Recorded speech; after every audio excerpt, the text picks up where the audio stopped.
प्यारे बच्चों, कैसे हो? मैं सुदाइश बघेल आप लोगों का हार्दिक स्वागत करती हूँ। आज हम मैथ्स बाय सुदाइश बघेल यूट्यूब के चैनल पर चैप्टर 9 कक्षा 8 में चैप्टर 9 प्रकरण 9 पढ़ेंगे। बीजीय व्यंजक एवं उसकी सर्वसामयिकाएँ। इसको हम उदाहरण के द्वारा समझते हैं। एक एग्जाम्पल है हमारे पास में 12x की घात 4 y की घात 5। यहाँ पर अगर हम इसको गुणनखंड में दर्शाएंगे तो ये इसका 12 गुणे x की घात 4 गुणे y की घात 5। इसमें आपका ये जो 12 है ये आपका क्या है? पद का गुणांक है। क्या है? पद का गुणांक। इसको हम सहगुणक भी बोलते हैं। और ये जो है आपका x है, ये y है, ये क्या है आपका? चर राशि है। इनको हम क्या बोलते हैं? चर राशि बोलते हैं। आगे हम देखते हैं इसमें क्या होता है कि एक पदी द्विपदी होते हैं। एक पदी मतलब ये जो 4x² है इसको हम एक पदी बोलेंगे। जैसे कोई भी हो, ये x की घात 3 है या 2x 2y है, ठीक है, 3z है, ये सब कैसे होते हैं? एक पदी में आते हैं। दूसरा है द्विपद। द्विपद बहुपद कैसे होते हैं? 5x + 2। मतलब इनके बीच में जो पदों को हम अलग अलग करते हैं उसमें कैसा होता है? प्लस माइनस के चिन्ह आते हैं। तो द्विपदी में कैसा होगा? 5x धन 2, मान लो ऐसा भी हो, 3y + z। तो ये सब कैसा हो गया? द्विपद। एक पद ये हुआ आपका, एक दूसरा ये हो गया। मतलब ये पहला पद हुआ आपका, ये दूसरा पद हुआ, तो दोनों ये 2 पद हुए इसमें। इसी प्रकार से त्रिपदी भी होता है जिसमें 3 पद होते हैं, वो 3 पद हो गए। इसमें देखिए 3x² + 2x + 4 3 पद हैं, तो ये कैसा हो गया? त्रिपदी हो गया। यहाँ पर देखिए, यहाँ पर लिखा है हमारे पास में 5x की घात 4 + 4 - 2x की घात 4 + 3। अगले टॉपिक में हम ये देख रहे हैं कि समान पद। समान पद किसको बोलते हैं? समान पद मतलब कि आपका क्या हो गया? सजातीय पद। सजातीय पद कैसा होता है कि जिनके चर और उनके घात या घातांक समान होते हैं तो वो कैसे हो जाते हैं? सजातीय पद हो जाते हैं। और जिन चरों के घात और घातांक समान नहीं होते वो क्या हो जाते हैं? विजातीय पद हो जाते, असमान पद कहलाते हैं। समान पदों में कैसा होता है कि ये आप देखिए कि 5x की घात 4, यहाँ x की घात 4 दिया है आपको। कितना दिया है? x की घात 4 दिया है। तो यहाँ भी ये आपका क्या हो जाएगा? x की घात 4। यहाँ पर x की घात 4 है, यहाँ पर x की घात 4 है, तो मतलब ये आपका क्या हो गया? ये सजातीय पद हो गया, समान पद कहलाए। यहाँ पर हम सहगुणकों को ध्यान में नहीं देखेंगे। यहाँ पर हमारा सहगुणक देखिए -2 है, यहाँ पर आपका +5 है। तो सजातीय पदों को जब हम देखते हैं कि सजातीय पद है या नहीं है, तो उसके सहगुणकों को हम ध्यान में नहीं लेते। हम किन को ध्यान में लेते? उनके चरों को ध्यान में लेते। अगर उनके चर समान हैं, इधर भी x है इधर भी x है, और उनकी घात इधर 4 है, इसकी घात इधर 4 है, मतलब तो ये कैसे हो गए? सजातीय पद। मान लीजिए यही चीज़ अगर ऐसी होती कि 5x की घात 4 और -2x की घात 4y, तो ये कैसे हो जाते? विजातीय पद हो जाते। क्यों हो जाते? क्योंकि इसके साथ में क्या हुआ है? y लगा हुआ है, यहाँ पर ओनली x है, ठीक है। इसी तरह यहाँ देख लीजिए, ये मैंने बताया आपको कि यहाँ पर y दे रखा है, +4 दे रखा है, ये आपका क्या हो गया? विजातीय पद हो गया। अगला टॉपिक हम देखेंगे व्यंजकों का जोड़ कैसे करें। मान लीजिए हमारे पास ये उदाहरण है 3x धन 4y और 2x धन 3y को हमको क्या करना है? जोड़ना है। ये हमारा प्रश्न है, हमको जोड़ना है। इसको तो कैसे लिखेंगे? 3x धन 4y प्लस जोड़ना है तो जोड़ेंगे, जोड़ का निशान घटाना है तो घटाएंगे। 2x + 3y। अभी 3x + 4y, पहला कोष्ठक हमने ऐसे ही रखा, प्लस का निशान लगाया, 2x + 3y। और सजातीय पदों को एक साथ लिया, ये 3x के साथ में आपका क्या आ जाएगा? 2x आ जाएगा। 4y के साथ आपका 3y आ जाएगा। अब इनको जोड़िए, 3 और 2 5x प्लस 4y 3y, तो ये जोड़ोगे तो आपका क्या हो गया? 5x + 7y, ये आपका क्या हो गया? आंसर आ गया। आप इसको 2 रीत से कर सकते हैं। इसको जो अभी मैंने आपको ये बताया, ये क्या हुई? आड़ी रीत हुई। और ये आपकी दूसरी रीत जो है वो कौन सी रीत हो गई? खड़ी रीत हो गई। आप इसको इस तरह से भी कर सकते, 3x धन 4y, जोड़ना है, जोड़ का निशान लगाइए, सजातीय पदों के नीचे सजातीय पदों को सेट करिए, उसके बाद में इनका जोड़ कर दीजिए, तो ये इजी रहता है। लेकिन जब घटाव आता है या बड़े बड़े प्रश्नों में सरल करो ऐसा आता है तो आपको थोड़ी सी दिक्कत क्रिएट हो जाती है। इसलिए दोनों रीतों का आना ज़रूरी है, और उसमें आड़ी रीत आए तो बहुत बेस्ट है अगर आप लोगों का आए तो। नहीं आया तो ये तो आपके पास है ही ऑप्शन, लेकिन ये जोड़ में इजी पड़ता है, बट घटाव में आपको थोड़ा सा दिक्कत दे देता है। इसके लिए मैं मानती हूँ कि दोनों आपको रीतियों को सीखना चाहिए। अब यहाँ पर ऐसे ही हम घटाव के बारे में बात करेंगे। यहाँ एग्जांपल देखिए, घटाना है आपको। किसको घटाना है? 8x की स्क्वायर माइनस 6x माइनस 11 में से किसको घटाएंगे आप? 5x square plus 4x minus 7 को घटाएंगे। यहाँ देखिए घटाना है, ये पहला क्वेश्चन ब्रैकेट में डालने के लिए मैं इसलिए बच्चों को बोलती हूँ कि उससे क्या होता है कि सवाल आपका गलत नहीं होगा। पहला हमारा जो है इसको हमने ब्रैकेट में डाल दिया। घटाना है, घटाव का चिन्ह लगाइए। इसमें से इसको घटाना है तो पहले ये रखा घटाव का चिन्ह और ये दूसरा ब्रैकेट में। अब क्या होगा, पहला ब्रैकेट आप ऐसे ही रख देंगे, यहाँ तक आपका सेम टू सेम ऐसे ही आना है। 8x square minus 6x minus 11 minus का चिन्ह लगाया। अब जब ब्रैकेट हम खोलेंगे तो क्या होगा, अंदर के जो है इनके चिन्ह क्या हो जाएंगे, बदल जाएंगे। इसलिए मैं ब्रैकेट में रखना बच्चों को सिखाती हूँ, जोड़ या घटाना। अगर मैं बोल दूँ घटाने में ही रखना है तो बच्चे कन्फ्यूज़ हो जाते हैं, इसलिए मैं जोड़ और घटाव दोनों में ही ब्रैकेट में रखना सिखा देती हूँ। तो इसको हम ब्रैकेट खोलेंगे, ये प्लस है तो माइनस हो गया, ऑलरेडी माइनस है इसलिए अलग से लगाने की ज़रूरत नहीं है। फिर ये प्लस 4x है तो माइनस 4x हो गया, ये माइनस 7 है तो ये प्लस 7 हो गया। अब बिल्कुल वही जो हमने पहले किया, सजाती पदों को हम एक साथ ले आएंगे। यहाँ पर हम 8x स्क्वायर के साथ माइनस 5x स्क्वायर हो गया, फिर माइनस 6x के साथ माइनस 4x हो गया, माइनस 11 के साथ प्लस 7 हो गया। अब आपस में घटा दीजिए। देखिए ये वही है, पहले आपको सिखाया गया है कि भाई बड़ी संख्या में से छोटी संख्या घटी, पर चिन्ह किसका आएगा? जो बड़ी संख्या का चिन्ह होगा वो। 8 में से 5 गए, 3x स्क्वायर बचा। यहाँ दोनों माइनस है, दोनों जुड़ जाएंगे, पर चिन्ह क्या होगा? वही का वही रहेगा, तो माइनस 10x। यहाँ पर माइनस 11 प्लस 7 है, 11 में से 7 गई, घट गया 4 बचा, तो लेकिन 11 बड़ा है इसलिए माइनस 4। तो ये आपका क्या हो गया? आंसर हो गया। आइए अब हम हमारे अगले टॉपिक पे आते हैं, वो जो है गुणा। यहाँ पर हम क्या सीखेंगे? एक पदी से एक पदी का गुणा। ठीक है, एक पदी से एक पदी का गुणा कैसे करा जाए? तो ये आपको दे रखा है x गुणे 6y, गुणा करिए। ठीक है, 6y, इन दोनों को भी हम गुणनखंड में कर देंगे 6y। तो ये क्या हो गया आपका? 6 सहगुणक को हमेशा पहले रखना चाहिए। 6xy ये आपका गुणा हो गया। इजी है, नॉट अ हार्ड। जिस तरह से कॉमन आप गुणा करते हो उसी तरह से अपने को करना है। यहाँ 5x के साथ में आपको 4x स्क्वायर का गुणा दे रखा है, तो पहले इनको खंड कर दीजिए इन लोगों का। 5 गुणे x, इसका हमने खंड करा 4 गुणे x स्क्वायर का मतलब होता है x गुणे x। ठीक है, अब यहाँ पर सहगुणक का गुणा करेंगे आप। 5 चौक 20 हो गया, और 1 2 3 आपका x कितनी बार आया? 3 बार आया, तो x की घात 3 हो गया यहाँ पर। तो आपका आंसर क्या हो गया? 20x की घात 3। कुछ यहाँ पर भी देखिए, 3x धन 5y धन 2z, 3x धन 3x गुणे 5y गुणे 2z, इनका गुणे करेंगे तो 3 × 5 = 15, दूनी 30, और x y z। कुछ थोड़ा सा गुणनखंड करने के बाद में आपको थोड़ा और प्रैक्टिस भी करने का, कि आप मतलब डायरेक्ट गुणा भी कर सके। यहाँ पर देखिए 4xy गुणे 5x स्क्वायर y स्क्वायर है, तो 4 × 5 = 20 हो गया आपका। x पे जब कोई घात नहीं होती तो एक घात मानी जाती है, और कोई सहगुणक नहीं होता है तो एक सहगुणक माना जाता है। तो यहाँ पर कुछ नहीं, मतलब एक घात हम मानेंगे, तो x की 1 और x की 2 मिलकर 3 हो गई। यहाँ y की 1 घात और y की 2 घात मिलकर y की 3 हो गई। गुणे में क्या होता है कि घात क्या हो जाती हैं? जुड़ जाती हैं।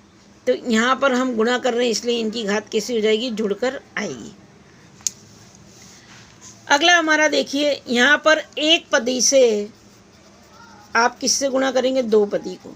ठीक है, इसमें हम एक पदी से 2 पदी गुणा करेंगे। 3x गुणे 4y + 2।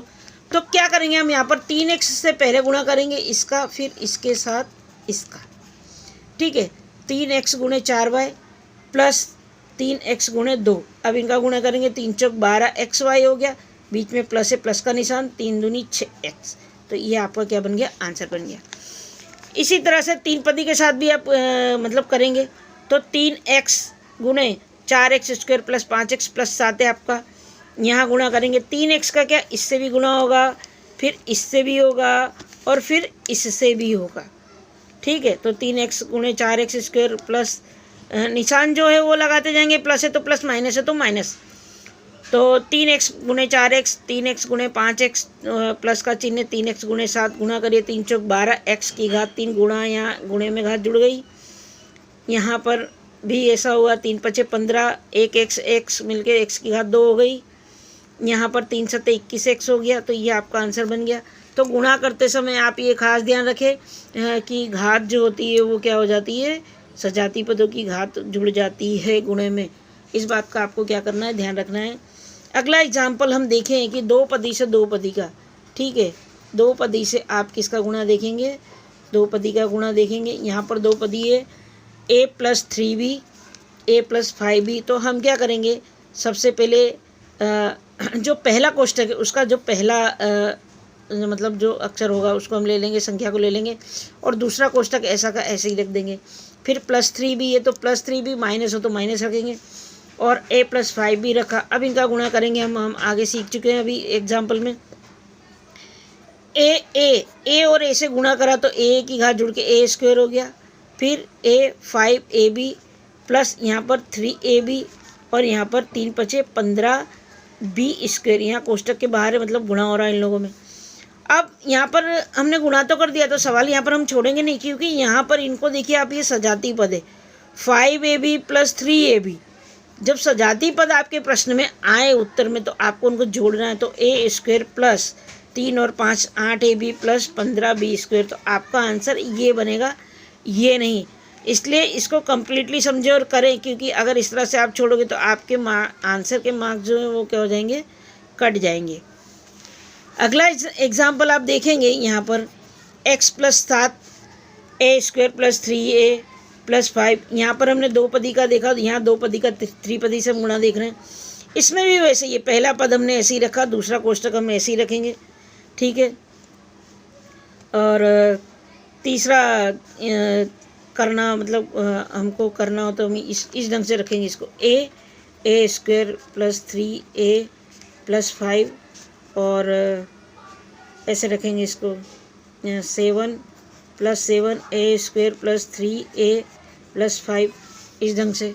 अब इसका गुणा करेंगे तो a² की a 3 हो गया, 3a² हो गया, a 5 हो गया, 7a² हो गया यहाँ पर। अब ये 7 × 21a हो गया, प्लस 7 × 5 = 35 हो गया आपका यहाँ पर। अब क्या करेंगे, सजाती पदों को एक साथ लीजिए ये। तो यहाँ पर a की घात 3 है, घात 3 वाला कोई हमारे पास पद नहीं है, तो ऐसे ही लिख दिया। 3a² a रहा, इसके साथ आपका क्या आएगा, 7a² आएगा। 5a के साथ आपका क्या आएगा, 21a आएगा, और ये 35 अकेला ऐसे ही आ जाएगा। अब a ऐसे ये रख दिया, इनको जोड़ेंगे आप 10a² हो जाएगा, प्लस इनको जोड़ेंगे 26a हो गया, प्लस 35। तो आपका आंसर क्या बनेगा, ये बनेगा। अब आगे कुछ गुणों को हम उसके नियम के अनुसार करेंगे, शॉर्ट में, मतलब इस ढंग से। जैसे यहाँ पर दिया a + b का स्क्वायर, ठीक है, कोई 2 पद दे रखा है, उसका होल स्क्वायर हमको दे रखा है, तो हम उसको गुणनखंड कैसे निकालेंगे। तो a² + 2ab + b का स्क्वायर, ये इसका क्या आएगा, आपका सूत्र है। तो आपको इसको क्या करना है, याद कर लेना है। याद करने से क्या हो जाएगा कि आपका कोई सवाल गलत नहीं होगा। जैसे अब हमको यहाँ पर एग्जाम्पल दे रखा है 2x + 5 का होल स्क्वायर निकालना है, तो हम कैसे निकालेंगे, 2x का स्क्वायर a, हम इसको a मानेंगे और इसको क्या मानेंगे, b मानेंगे, पहले पद को। तो पहले पद का वर्ग प्लस 2, फिर पहला पद, फिर दूसरा पद प्लस दूसरे पद का वर्ग। तो 2 का वर्ग कितना हो गया, 4 हो गया, x² का x² हो गया, 2 दूनी 4 पंचे 20 x, और ये 5 का वर्ग 25। तो आपका आंसर क्या बन गया, 4x² + bx + 25। इसी ढंग से यहाँ माइनस में भी a - b का स्क्वायर बराबर a² - 2ab + b का स्क्वायर। तो इसको हम यहाँ पर एग्जाम्पल के तौर पे देख रहे हैं कि यहाँ पर माइनस दे रहे x² + -3 का होल स्क्वायर। तो पहले पद का वर्ग -2, पहला पद, दूसरा पद, अंतिम पद हमेशा प्लस में ही आता है, प्लस दूसरे पद का वर्ग। x² का स्क्वायर करना है, तो x की 4 हो गया, माइनस का चिन्ह माइनस लगाइए, 2 × 3 = 6x², 3 का वर्ग आप कितना हो जाएगा, 9, ठीक है। अब यहाँ पर ये सूत्र देखिए आपका, इस सूत्र में कैसा होता है a प्लस बी और a माइनस बी। यहाँ पर देखिए पहला पद यहाँ पर जो है वही है, दूसरा पद जो है वो भी वही है, बस ये है कि यहाँ पर आपका प्लस है और यहाँ पर माइनस है, तो ये कैसा हो जाता है वर्गांतर का सूत्र हो जाता है। तो जब भी ऐसा आए आपका a प्लस बी और a माइनस बी आ जावे तो आप इसको कैसे करेंगे a square minus B square, तो ये आपका सूत्र होगा। तो ठीक है, अब यहाँ पर एग्जाम्पल के द्वारा हम देखते हैं x माइनस 9 पर x प्लस 9। यहाँ पर पहला पद दोनों सेम है, दूसरा पद भी सेम है, एक माइनस एक प्लस है। ज़रूरी नहीं है कि प्लस पहले आवे, माइनस का कोष्ठक भी पहले आ सकता है, बाद में भी आ सकता है, कोई भी आवे, पर एक दोनों के पद समान हो और एक कोष्ठक जो एक माइनस हो एक प्लस हो, तो इस ढंग से करेंगे हम। तो पहले पद को हमने वर्ग में डाला, -9 को वर्ग में दूसरे पद को डाला, इसका x स्क्वायर माइनस 9 का वर्ग 81 हो गया। आगे हम देखेंगे यहाँ पर x प्लस ए एक्स प्लस बी। इस एग्जाम्पल में आप देखेंगे कि दोनों में पहला पद तो समान है लेकिन दूसरा पद जो है वो कैसा है, अलग अलग है। यहाँ पर a यहाँ पर b है। पिछले एग्जाम्पल में हमने देखा था कि दूसरा पद भी समान था, यहाँ पर पहला पद अलग है, दूसरा पद पहला पद सेम है लेकिन दूसरा पद दोनों में अलग अलग है। तो इसको क्या करेंगे हम, पहले पद का वर्ग प्लस पहला और दूसरे पदों का क्या हो जाएगा, दोनों कोष्ठक के पद दूसरे पदों का जोड़ हो जाएगा और पहले पद से गुणा हो जाएगा, प्लस दूसरे पद का जो दोनों कोष्ठक का उनका गुणा हो जाएगा। ठीक है, तो एग्जाम्पल में हम यहाँ देखते हैं, अगर संख्या में ये चीज़ आ जाती है, ये हम क्यों करते हैं कि ऐसी जो बड़े बड़े गुणे होते हैं उनको हम कैसा होता है कि सरल तरीके से उनको हम कर पाते हैं। यहाँ पर 501 गुणे 502 हमको दे रखा, मान लीजिए, तो 501 को हम ये खंड में लिख सकते हैं 500 धन 1 500 धन 2। अब यहाँ पर हम करेंगे पहले पद का वर्ग प्लस दूसरा जो पद है उनका 1 धन 2, 500 प्लस 1 गुणे 2, 500 का वर्ग आपका 25,000 आएगा। ठीक है, 5 25 हो जाता है और 2 जीरो का 4 जीरो बन जाता है वर्ग में। ठीक है, अब यहाँ पर 2 1 3 और 3 5 1500 हो गया आपका, और 1 दूनी 2 हो गया। अब इनको आप जोड़ दोगे तो आपका ये आंसर हो गया। नहीं तो अगर आपको ये करने को दिया जाता तो आप क्या करते, जनरली 501 गुणे 502 करते, इस ढंग से करते। तो ऐसा नहीं होता, जब आपको सूत्र के ऊपर से करने को दिया जाए तो आपको इसी ढंग से करना है। अगला हमारा एक एग्जाम्पल और देखते हैं हम, इसी के ऊपर आधारित है, a plus 3b a plus 5b। तो यहाँ पर आपका क्या हो गया, a का square plus 3b plus 5b और a से गुणा करेंगे, पहला पद आपका a ही है, और 3b गुणे 5b, तो a स्क्वायर 3 और 5 8 ab हो गया, गुणा हुआ तो ab बन गया। ये यहाँ पर देखिए b स्क्वायर आप नहीं बोल सकते, क्यों, क्योंकि यहाँ पर आप जोड़ रहे हैं, गुणे में घातें जुड़ती हैं। यहाँ आप बोलोगे टीचर एक एक घात आपने बोली जुड़ जाएगी, नहीं, ऐसा नहीं होगा। यहाँ जोड़ कर रहे हैं हम, तो यहाँ पर आप 2 घात नहीं लिख सकते हैं। यहाँ पर आप क्या लिखेंगे, a square plus 8ab plus 3 5 15 b square. यहाँ b स्क्वायर क्यों हुआ, क्योंकि यहाँ पर कैसा है, गुणा हो रहा है, यहाँ पर क्या हो रहा था, आपका जुड़ रहा था। ठीक है, तो इन बातों का ध्यान रखना है आप लोगों को। इसी के साथ हमारा ये चैप्टर पूरा होता है। आई होप आप लोगों को ये चैप्टर समझ में आया होगा। Thank you so much. YouTube पर मेरे चैनल को सब्सक्राइब करें, जब भी आपको देखना है सुधा एस बघेल टाइप करें, उसको देखें, अपने फ्रेंड्स और अपने रिलेशन वालों से भी उसको सब्सक्राइब करें। Okay, thank you so much, I love you so much my बच्चा पार्टी, बाय।